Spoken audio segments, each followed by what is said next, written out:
What's going on, everybody?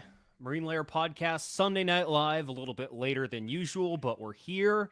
Had to talk a little bit of the Dan Wilson era, off to a booming start, Lyle. Are we going to use booming start? Are we really using that phrase? What, should I do it this way instead? Dan Wilson brings the boom! Bring the boom! Do you know what Dan Wilson eats for lunch? A double-tongue chocolate cookie! Welcome in, everybody. Marine Lair Podcast, Sunday Night live here on Instagram and on YouTube every single Sunday night. Find us all over your social media channels, TikTok, Instagram, Twitter, at Marine Lair Pod, Marine Lair Podcast on YouTube. We're here to answer your guys' questions. If you have any questions, feel free to leave them in the Instagram chat or the YouTube chat. And if you really want us to go answer one of your questions, head on over to YouTube, leave us a super chat, and we'll be sure to get to your questions. Yeah, so it's either the double chunk chocolate cookie or the chicken bake. Yeah, well, so I'd like to just start this off. You said send us your questions, we'll answer them. Jay Danielson on Instagram says, "What did I just join?" with a laughing emoji. Little did you know, you thought you were on here to listen to us talk Dan Wilson. No, we're here to talk about the Rizzler, Big Justice, and AJ. So here's another good question here. This one's from another TJ. Lyle, is this season a boom or a doom? Well, we did declare the season dead on a podcast a couple days ago, which I know we usually like to be the positive ones, and I think we are generally pretty positive, but we did say the season was over a couple days ago. So I guess right this second, I feel like I have to say doom. Yeah. I guess our buddies at Mariner Mojo are listening to this too, because they just tweeted us. No way they started their live stream by talking about the Costco guys. But anyway, I'm labeling this season right now a 4 on the doom meter. Okay. Fair. Let me just say this before we really start to get into it and take some of your guys' questions too. I know we're an hour late. The reason we are is to give people a little preview that are on here. We talked to Ryan Divish for what'll be out on Wednesday's podcast, which was not only a really good interview, but we learned a lot from that conversation. Well, obviously, we wanted to have somebody on that could give even better perspective to the Scott firing, Dan Wilson hiring, everything. And we thought one who'd better to have on than Divish, and he was awesome as always, and he told us a lot of things that we hadn't heard before. So stick around for Wednesday's podcast because I think there's going to be some interesting stuff. So that's why we're late. Hopefully you guys can forgive us, but we're still here to answer your questions.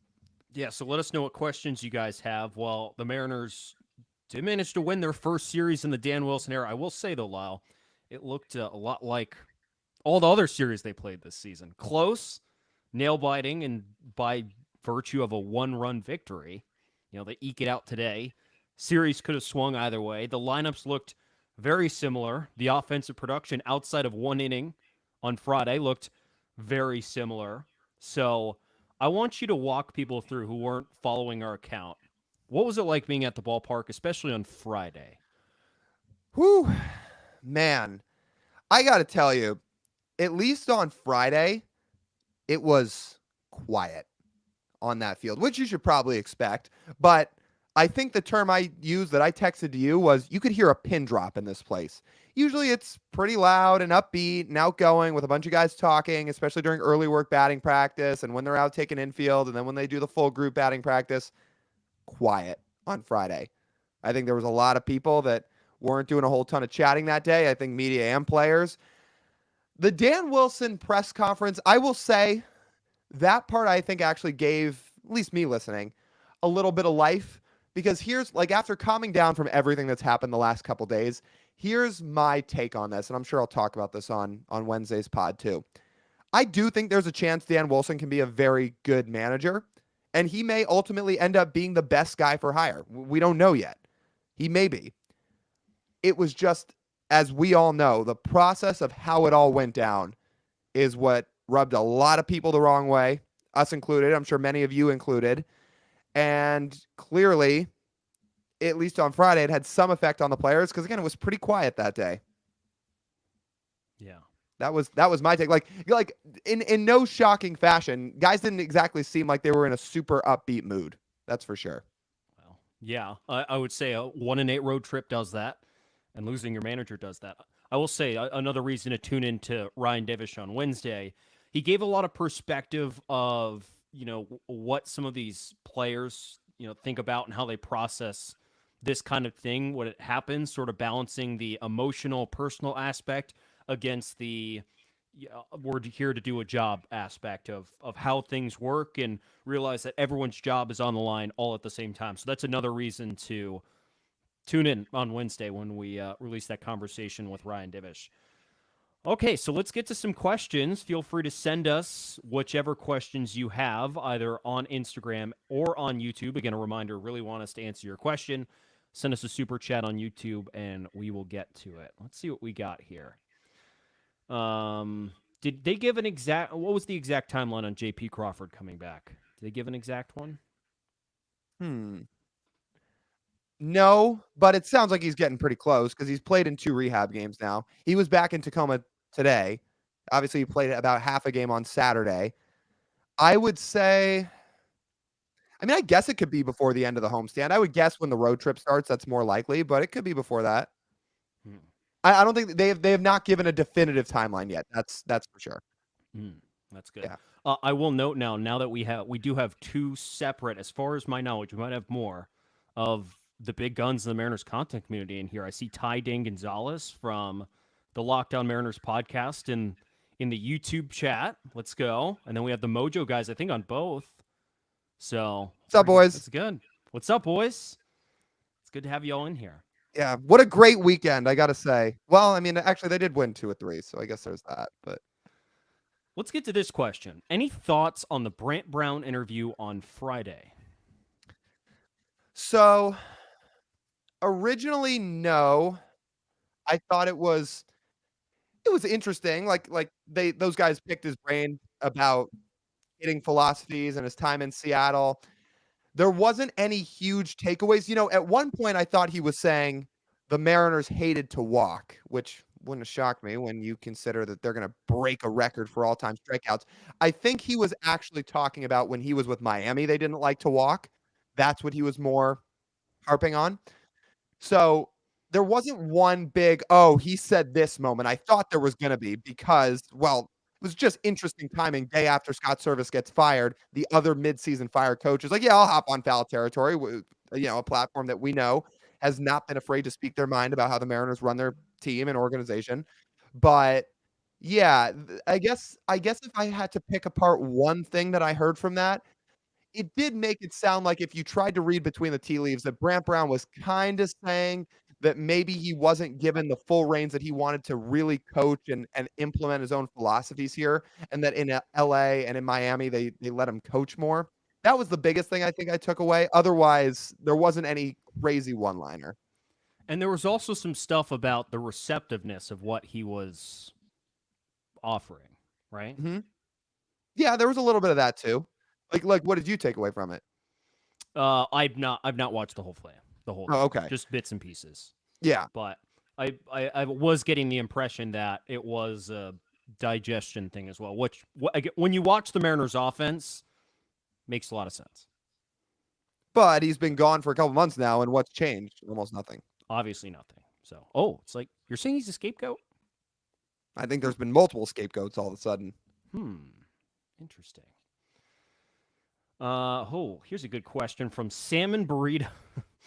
Does the rise of the Costco guys correlate with the downturn of the Mariners? Is this where this live stream's going? I guess so. But then again, here's what I'll say. The Costco guys have risen up this year. But it's like we're acting like the Mariners have been on the mountaintop. They haven't.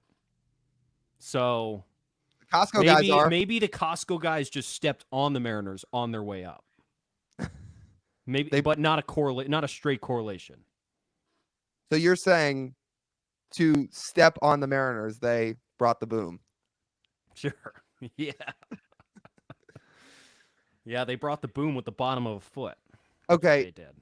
He asked another question on a little bit more of a serious note on YouTube. He said, who leaked it? Now, I'm assuming when he says who leaked it, he's asking who was the one that gave Ken Rosenthal the scoop way before everybody else that Scott Servais got fired. And I don't know. it doesn't feel like it was a Dipoto thing, at least to me. And if it wasn't, that probably means it came from somebody higher up. Wouldn't make sense if it was Jerry, unless I think I've talked to Jerry Dipoto one time in my life, and just everything from what we could observe of people who've talked to him a lot more doesn't really feel like in his personality to be two-faced, because that would be very two-faced of him to leak that first and then turn around to the media is like, how could that happen? Yeah. Well, we're trying to find the guy who did this. It's the SpongeBob meme looking around like that. So I don't really think it was Jerry. It was the only thing higher than Jerry is ownership. That's it. And the people who make these decisions. So it was, if you're trying to think about one person, and I'm saying this not knowing a single thing about who actually leaked it, if it was not Jerry, it would have to be someone in the ownership group who did not like Scott. Unless That's the only plausible answer. Unless if you want to cook up a conspiracy theory that Scott told Rosenthal, knowing that it would look like somebody else leaked it first, to paint a bad light. This is where I wish the Mariners were on baseball's version of Hard Knocks this month. Dude, Major League Baseball needs a Hard Knocks. Well, they're doing it with the Red Sox, aren't they? Netflix? Well, that's more of a Netflix documentary. I don't think maybe we'll get a lot of behind the scenes stuff, but it's not exactly centered like Hard Knocks. I think like HBO should just do Hard Knocks, but for baseball. Keep the same format, but do it in baseball. Okay. Yeah, that would be wild.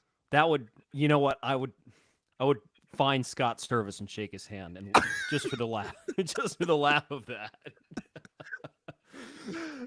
Jerry, how could you do this to me? Wink, wink. Yeah, in all seriousness, it was probably somebody in the ownership group. It could have been anybody on that board, but yeah. Gmo asks, why didn't Scott sit in the stands this weekend like Randy did in Tampa Bay? I would have bought that man a Bodie.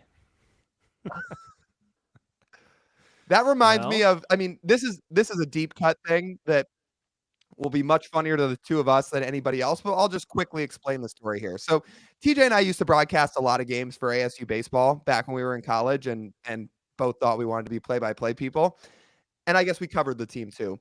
But anyway, there was a weekend where ASU's head coach got ejected, and as a result was forced to miss the entire weekend. And as a result, he went and sat in the stands at the softball game the next day instead of sitting in the, because he couldn't be at the baseball game. And seeing those photos of him just sitting in the softball stands, because this guy wasn't exactly well received or well loved in the ASU baseball community either. Like people were dunking on these pictures. So and we were laughing about him too. So like if Scott had done that, it would have reminded me very much of that. So yeah. That's a good poll. I think that was the last weekend before the season got canceled. Yeah, for COVID. Right? Yeah. That was funny. Oh boy. So Salmon adds on to his Costco thing here in the YouTube chat. We're the Mariners. Say it in the voice. We're the Mariners. Of course we get a double strikeout chocolate cookie. I didn't actually expect this thing to be so off the rails. I mean, we've got Cade here on Instagram saying Kyle Tucker's getting cut tomorrow. He's coming to the M's. What happened to Kyle Tucker? He said, like, he's spamming us on Instagram with Kyle Tucker stuff. So that's good to know. That's a positive. Well, he's going to be a Mariner, obviously. We all know it. Yeah. No better way to do it than just force their hand. Is it kind of wild, on a slightly serious note, that back in mid-June he got put on the IL with a shin contusion and he still hasn't played? That's kind of wild. Well, it was broken, wasn't it? Wasn't there a fracture in there? I think it's just a contusion. It's weird. There haven't been concrete updates with him in a while. I don't know. Well, maybe he just quit on the season. Sounds like he hates Dana Brown, and sounds like they're gonna need to get rid of him. Maybe just can't have a player like that in the clubhouse. No, you can't. No. All right, what else we got? Is Garcia out for the season? To me, he means Jimmy Garcia. We don't know. I think Justin Hollander is going to give some injury updates at some point this week. I think we'll find out a lot more about, honestly, some guys we haven't heard about in a while. I'm sure there'll be a Jimmy Garcia update. There hasn't been a Gregory Santos update in forever. I'm starting to feel like maybe his season's done. But Yeah, like there are some guys that I think people definitely need some injury updates on, and I think we'll get them soon enough. I would assume in the next couple of days. Let's see, what else do we got here? So Rance is adding on to a Jerry Dipoto communication thing because I know you would probably have stuff to add on to this. We both would. Kyle Seager finding out he didn't get the club option for his contract over email was another classic murder moment. Rance, just to paint a little bit of the other side of the story. No, the reason Kyle Seager found out about that over email is because when the Mariners called him, he didn't pick up. And Yeah, when they called his agent also did not pick up the phone. So yeah, that's why he found out that way. Because in case you guys are unaware, Jerry Dipoto and Kyle Seager were not exactly bestest of friends. So yeah. So look, we're not going to sit here and tell you that Jerry Dipoto's always been perfect. Like, I think that would just be false. But in that scenario specifically, that was Kyle Seager purposely trying to paint a terrible light on the front office as he left the organization. Because what he went out, he said we hadn't had a conversation in 4 years. Then he said he put it out publicly saying, well, I got notified that my option wasn't being picked up through an email, like you just said.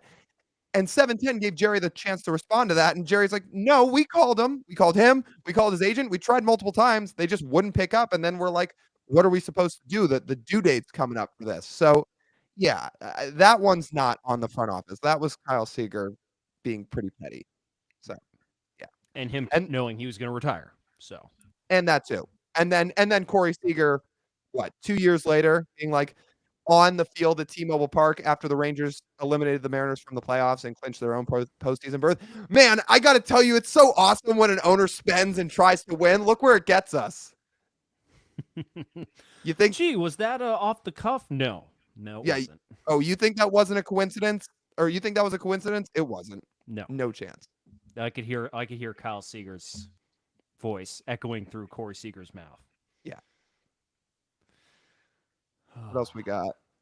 Sieg's acting a fool. Yeah, he was a little out of line with that one. Yeah. Um, What's your brother referencing here in the YouTube chat? So that's a term him and I use. Spencer likes to call that early onset Fleming, aka when I turn into Frank the Tank when the Mariners lose games. Yeah. Well, only had to happen once this weekend. Somehow. Yeah, so where is it at, as he asked? Well, I think he knows because he's asking to try and elbow us here. But it's gotten worse as the season's gone on, that's for sure. Like, yeah. there's with been, them playing themselves out of playoff contention. Yeah. there's been plenty of Frank the Tank ranting. So Jake's asking in the YouTube chat, what's the background on the Seager Dipoto feud? Like, I don't know if there's one thing that set it off, but I think from everything that's been made publicly available on said feud, I just think Kyle Seager didn't. I think overall, didn't like how Jerry dealt with players. Jerry's very hands off with players, so that rubs people the wrong way, and that's fine. Like, everyone has to commit to some version, and some players like some things like the other. Kyle Seager was someone who didn't really like that. I see him, but it mostly ultimately boils back to them not adding enough to win. Kyle Seager, I think, wanting to win a lot, and he decided to at least throw a good chunk of blame on Jerry Dipoto for not trying hard enough to win while he was here and in his prime. So all those quotes that came out after the Kendall Graveman trade from players were obviously anonymous because there were no names attached to most of those quotes. But I think everybody put two and two together that when you saw the really, really kind of angry dig at Jerry Dipoto type quotes during that trade deadline, especially the one that said he just sits up there and plays fantasy baseball in his suite. Like, we can't confirm that, but I'd be willing to put down a lot that quote was Kyle Seager. So I think he believes, to your point, that didn't do enough to win. Felt like he wasn't really involved with the players. Kind of took the Billy Bean route of, I don't want to develop personal relationships with these guys because that makes it harder to trade them away and things like that. So I think Kyle and Jerry probably have very different philosophies on how they feel like an organization and baseball team should be run. And as a result, I think that caused a lot of friction. I don't think Kyle Seager probably didn't want to be there during that rebuild, but nobody took his contract and they couldn't trade him. Mitchell adding in on the YouTube chat. Does Seager make the Mariners Hall of Fame? Mitchell thinks he should. Yeah, I think Kyle Seager's a Mariners Hall of Famer. I do think it is a little strange. He hasn't been inducted yet. I don't know if they wait a certain amount of time to induct him. I will just say it could just be waiting until there's a different regime in place for Kyle Seager to decide to come back to Seattle and accept that.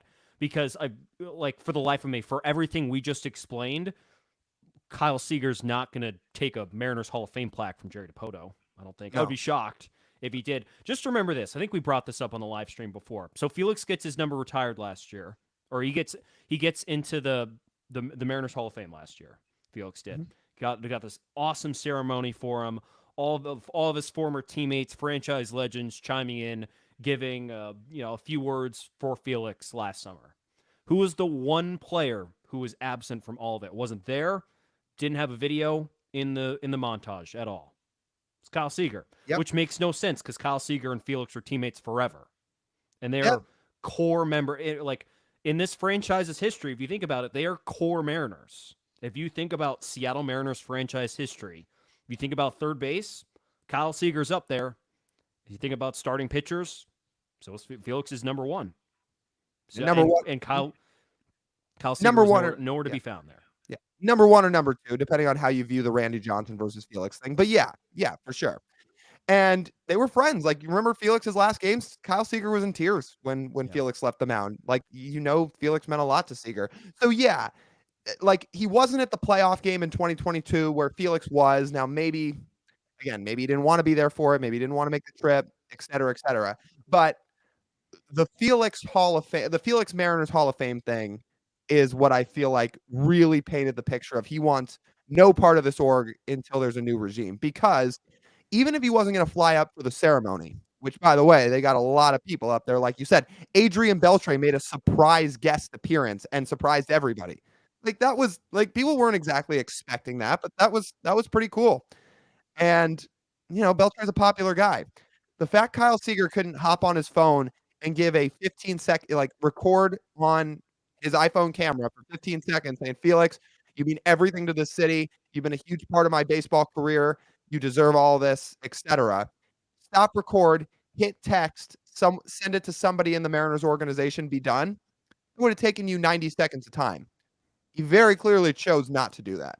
So, yeah, I think for Kyle Seager to accept that induction, there is going to be a waiting period until there's a new regime in town. Yeah. They could induct him still, even if he doesn't want it, right? I assume. They could, but they probably won't. They would want to make a ceremony out of it. They want to make a whole weekend out of it. I'm sure they do promotions. I'm sure they have a bobblehead, et cetera, et cetera. But yeah, I think they're going to wait till he's actually there. Yes, they could induct him, but it's not going to look that great if they induct him and he won't even show up. Yeah, that's for sure. Just a reminder, everyone in here, welcome to the Marine Lair Podcast, Sunday Night Live, every single Sunday night here on our YouTube and our Instagram account.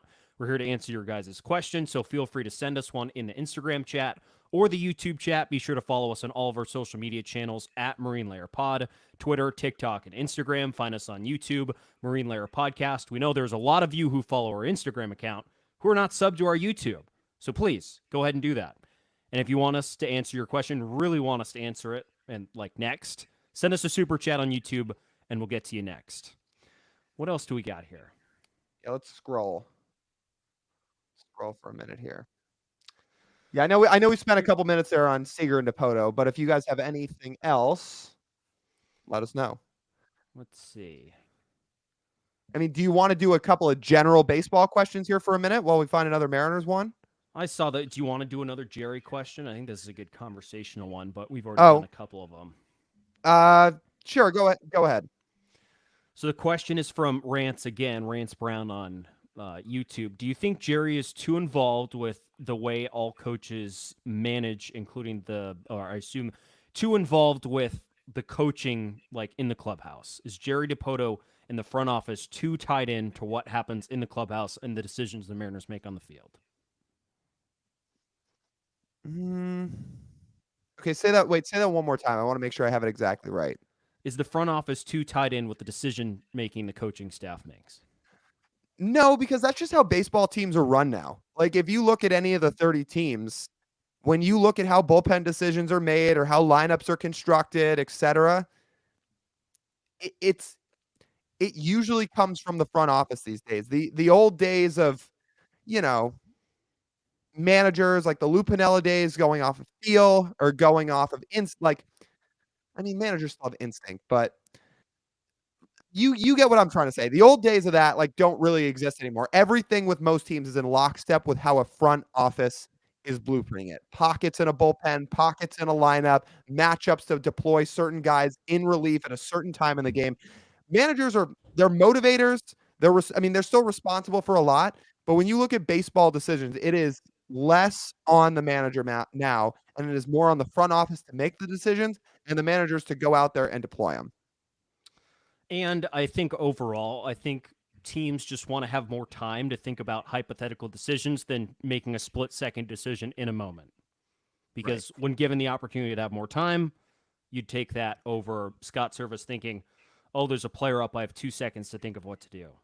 Instead of, oh, here's a scenario we've already ran through in the clubhouse or in the office before the game with Jerry and with the front office and stuff like that. Yeah. Let's see.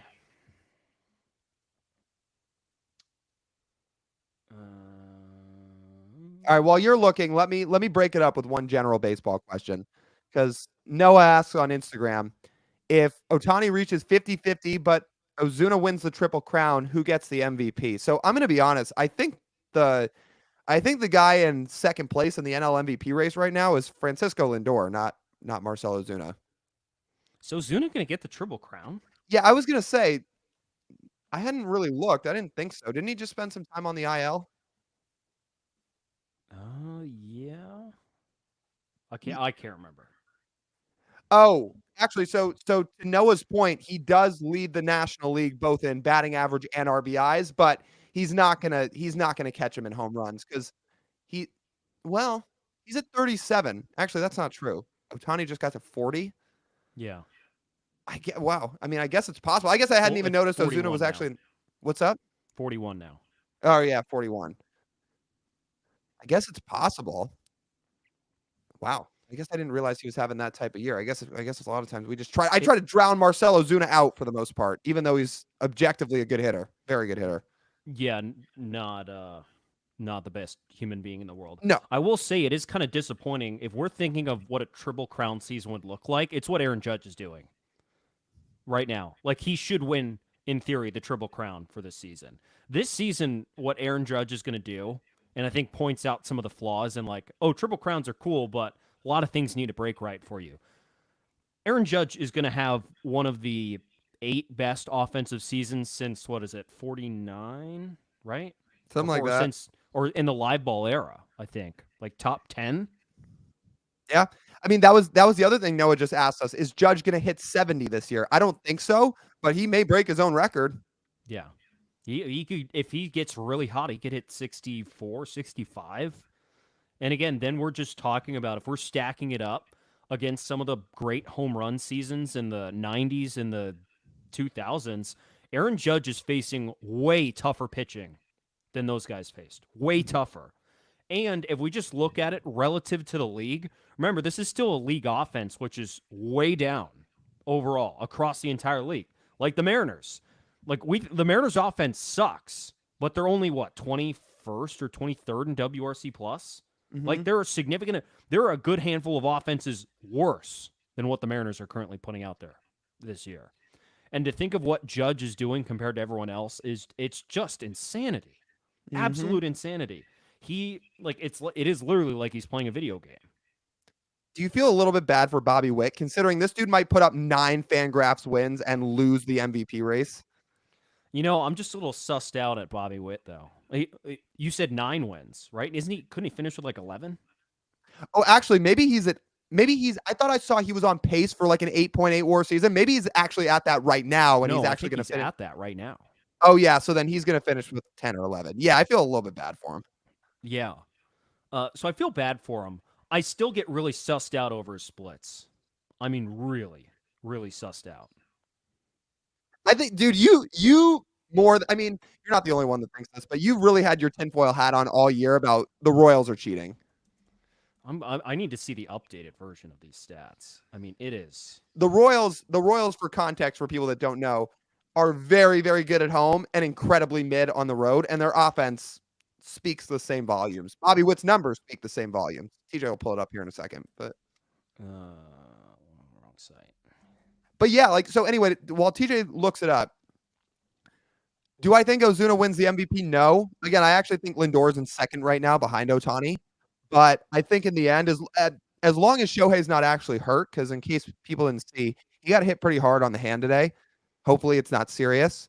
But if he's not hurt, and assuming Shohei continues to do Shohei things, I think this MVP's his, which is just insane. He takes a year off from pitching. Obviously, he had to because of the Tommy John, but he takes a year off from pitching, and this dude's going to go out, put up maybe a 50-50 season, and win the MVP. It's crazy. He's the best player ever. Well, Bobby Witt's stats have, I guess, normalized a little bit, but this dude is hitting 390 at home. He's got a 1139 OPS at home, 856 on the road. It was looking a little bit more sus earlier this season. At the All-Star break, it was like a 1050 OPS at home and a 730 on the road or something like that. While hitting like 400 at home. And I'm like, Yeah. Any trash cans around? Maybe buzzers? Maybe they've upgraded. 2017, while technology was still very prominent 7 years ago. But I was going to say, maybe they've gotten to the point where they've gotten more, they've been more sly about it. I don't know. Yeah. But anyways, like, Judge is going to win MVP. Bobby Witt's going to have a historic season and finish second. I don't know how you don't give it to Judge. And just so classic for the Yankees. They go into a bit of they've gone 15 years without winning a World Series, and their payoff is they get a franchise icon who will, with a team that has the most franchise icons, who will just casually climb into the ranks of Babe Ruth and Lou Gehrig and Mickey Mantle like they didn't need any more. Aaron Judge in the last 3 years has gone from being a really, really good baseball player and one of the league's best hitters to this dude's well on his way to the Hall of Fame. Yeah. And the seasons he's putting up could be slam dunk Hall of Fame. Not even slam dunk. I'm nearing inner circle Hall of Fame. It might not be the total numbers, might not be the accumulation of stats since he was a late bloomer. Took him a while to get through some injuries before he's really put it together. But in terms of peak production, man, it's literally Barry Bonds all over again. This is what Barry Bonds was like for all of us that were too young to remember what he was like. Right. Like, this is it. Let's see. Let's get a couple more in here. It is getting a little late.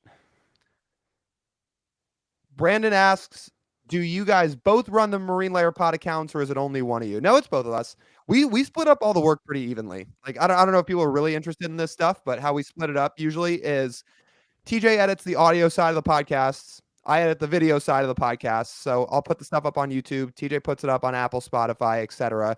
And then in terms of like the social posts we'll put out every day, we usually do 2 a day, and each of us will edit 1. So it's both of us. Yeah. I will say you tweet the most.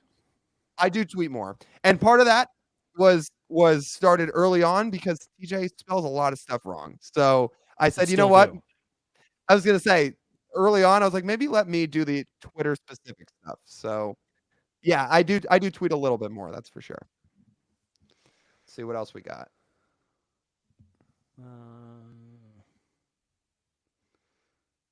Let's see. Mitchell's Mitchell, yes, I will be at the Beaver game, football game on Saturday. So if you see me, hit me up. Say hello. What else we got? Do we want to talk about Randy here for a minute? People are just asking about, like, what's up with his approach? What's up with his at-bats? Yeah, he's on a cold streak. Entering today, he was 3 for 45 since the start of that road trip, and he had 1 extra base hit, and that was 1 double. He got off to a really hot start when he was here. Through his first week or 2, he had a 900 OPS. It's gone downhill since then. This is what Randy is. I mean, he had a 30 WRC plus for a month this year to start the year. Mm-hmm. This is standard for him. He's going to heat up again. He's going to go on a stretch for 3 weeks where he's going to be white hot and no one's going to want to pitch to him. This is just the type of hitter he is. I really wouldn't worry about it too much. If you're worried that, like, as soon as he comes to the Mariners, his approach sucks, I think we need to see some more games before we could stamp that. I don't even think you can make that assumption this year. I think you need to see that next year, too, to really stamp that home. Yeah, Randy's really streaky. I think we all know that. So hopefully in September, he's actually saving the best time to get hot when they need him the most. And hopefully in September, he can really anchor him. Because when Randy gets hot, like red hot, he can legitimately carry a lineup. Like carry it. Which they'll need because there's a certain guy that hasn't carried the lineup anywhere near as much as the team has needed him to this year, which leads us to another question. This is from Parker, and he says on Instagram, what are your thoughts on Julio's recent struggles since his return from injury? Yeah, I got to tell you, his at-bats the last few days look like we're back in April form. He is off balance. He's chasing pitches way out of the zone. It doesn't look good. No.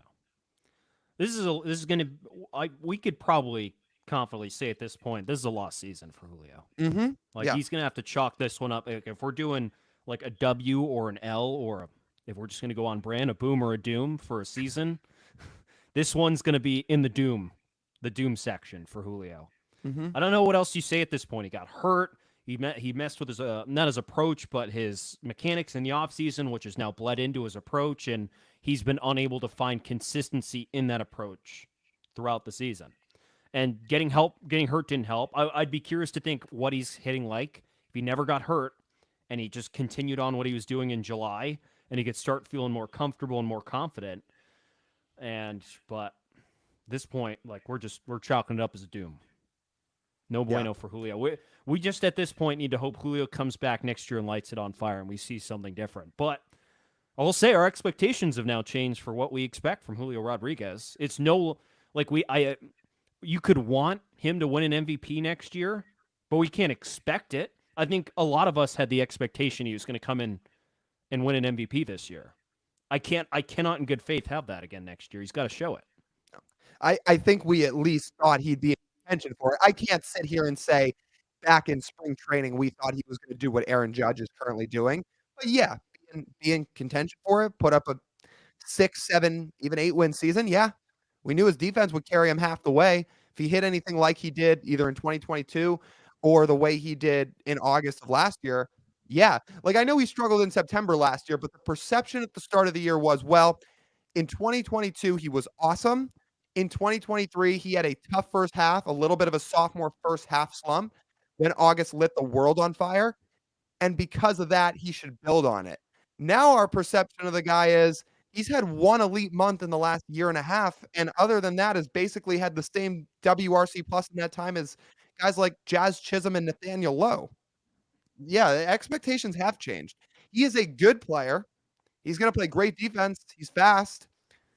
But in terms of his offensive value, I think things have changed. Honestly, like what his ex-Wobas have said a lot of years, and this isn't everything, but what his ex-Wobas have said so far in his career is he's about a 120. You want to explain what that means? Oh, like expected weighted on base average. So it essentially it measures quality of contact, and it takes into account like how you're getting on base. It weighs things like doubles and home runs much heavier than it does singles. It also takes into account walks, which we know Julio doesn't walk a ton. So anyway, his ex-Wobas, this is not everything, but it is said throughout his career he's about a 120 WRC plus hitter. Now, that's an all-star. If Julio puts up a 120 every year, he'll be in most all-star games, especially because his defense can carry him there. But that's not an MVP winner. So, yeah, I think expectations have changed a little bit for who he's going to be. And he's going to have to prove people otherwise if he wants them to change again. Yeah. I agree. You want to pick one more? Yeah, let's do one more. Do we want to end on a fun one or another like kind of actual Mariners question? Let's do fun. Is it Costco fun or different fun? Different fun. It's different fun, but if you want to read another Costco one, you can. We can do two. Well, I don't have another Costco one. I don't see the question you're looking at. Oh, okay. Gmo asks, is anyone else excited that backyard baseball is coming back? Catch me at the park on Tuesday with my Pablo Sanchez shirt. Real ones know. Real ones do know. Pablo Sanchez, greatest athlete to ever live. And yeah, I gotta hop on and start playing again. I've never been a huge video game person. Like I'm just not one of those people that sits around for an extended period of time and plays a lot of video games, even growing up. But there would always be a few games that I play a lot. And what was one of them? Backyard baseball. Awesome. Such You played it what more than I did. Yeah, I loved it. Now, I'm kind of annoyed that the new version doesn't have a bunch of the former players in it the way that a lot of the games would. It's just the backyard baseball characters right now. And maybe that's all they could do before they get the rights back and they can add some of those guys in. But yeah, I love the games where it was the backyard baseball characters or the backyard sports characters, but also had a bunch of the big leaguers in it. So yeah, I'm fired up for the game to be back. We just talked to our friend Jordan Schusterman about it the other day too, who was on the pod. If you haven't checked that out, go listen. Oh, him and Jake were fired up to go play backyard baseball again. Those are the guys, for those who don't know, that run Cespedes Family Barbecue. And they felt similarly. They were like, oh, we might stream it as soon as like tonight at the time of that recording. So yeah, I can't wait. I don't have much else to add because again, Lau played it a lot more than I did, but certainly fun. I don't think I'm going to go back and play it, but for all of you who do, I think that'll be a lot of fun. I actually have a better question to end on, Lyle, because you and I have talked about this a little bit this week, and I raised my eyebrow when I saw some of this discourse after Scott was let go this week. Is Scott Servais a Mariners Hall of Famer? Depends on how you want to view it. Dan Wilson's a Mariners Hall of Famer, and listen, Dan Wilson, again, like let me say this. He has a chance to be a very good manager. He is an unbelievable human being. He is very nice. He's well spoken. Like everybody loves being around him. Like this is not a knock on him as a guy. But Dan Wilson's in the Mariners Hall of Fame with a career 80 WRC plus. So if you're measuring off that and the type of people the Mariners have let into their Hall of Fame, yeah, like Scott Servais has got a chance. He's got the second most wins of any Mariners manager. It just depends on who you like, what the barometer is for what a Mariners Hall of Famer should be. Yeah, so you put the win total up there and you think, yeah, okay, but you also then need to add the context for his career. He's 38 games above 500 with one playoff appearance in 9 seasons. Mm-hmm. How much of that does he control? I don't know. Not like Jerry Dipoto controlled more of that win-loss than Scott Servais does. I think that, especially based on how organizations operate. I think that number is more reflective on the talent added on the roster rather than what Scott did managing. But I would say no. I'm the person who thinks the Mariners should raise the bar for what greatness is. And this is no disrespect to Scott Servais at all, who, like, I don't even really want fired. I didn't think he's not the problem. So, like with all that context, I don't think he's a Mariners Hall of Famer. Like, I'm sorry. Like, I just feel like we need to see more, like, true greatness in the franchise to start awarding things like that. Seriously. To that. Oh, like, great job, Scott Servais. Really phenomenal job. Like the most memorable manager of my lifetime, easily. Because while I've grown into really loving and appreciating baseball, even more as an adult, he's been the one in charge. But I just cannot say he's a Mariners Hall of Famer. I can't do it. Oh, don't get TJ started about 1995. No, yeah, no more 1995 nights. I'm done. Like there is like, and again, TJ will harp on that. Honestly, we haven't talked about it as much publicly on the podcast, but if you get him going about that, you can get him going about that topic almost as much as you can get him going about Abe Toro. So let me just say, I will agree with TJ in the sense that what other franchise in baseball still has promotional nights and reminisces on a season in which you lost in 6 games in the ALCS? Nobody. Just one. Just one. Now I know we're coming up on 30 years where they still reminisce on a season where they were a semi-finalist. Now I know there's more to it than that. That season stayed baseball in Seattle. Had they not gone on that run, we might not have a team right now. I get it. But from a bird's eye view, that point still remains, because when they have these nights, they don't really talk about saving baseball in Seattle. They talk about, oh, you got to love these guys. What a fun team it was. And yes, there was 4 Hall of Famers on that team, but you lost in the ALCS. You lost in the semifinals. 30 years later, we're still talking about it. Like, can we make some new memories? Can we get to a World Series? Please. And thank you. Been asking for that ever since I was born, pretty much. Yeah. Just like all of us in here. So Mhm. like, yeah, let's raise the bar, please. Like, all love to you, Scott. I'm sorry, I cannot endorse this. And like, I just saw some people like consensually saying like, yeah, he's a Mariners Hall of Famer. I was like, no, he's not. Yeah.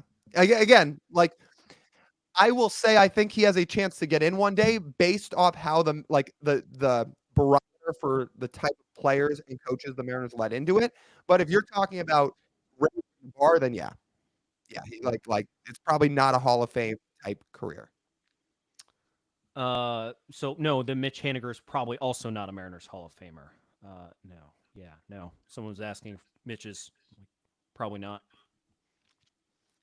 Depends on what the barometer is. Again, I'd say probably not, but I don't know. Yeah. Yeah. So, I guess we'll have to see when that comes around, and then we can talk about it. Yeah. Gmo asked if we'll be there Tuesday.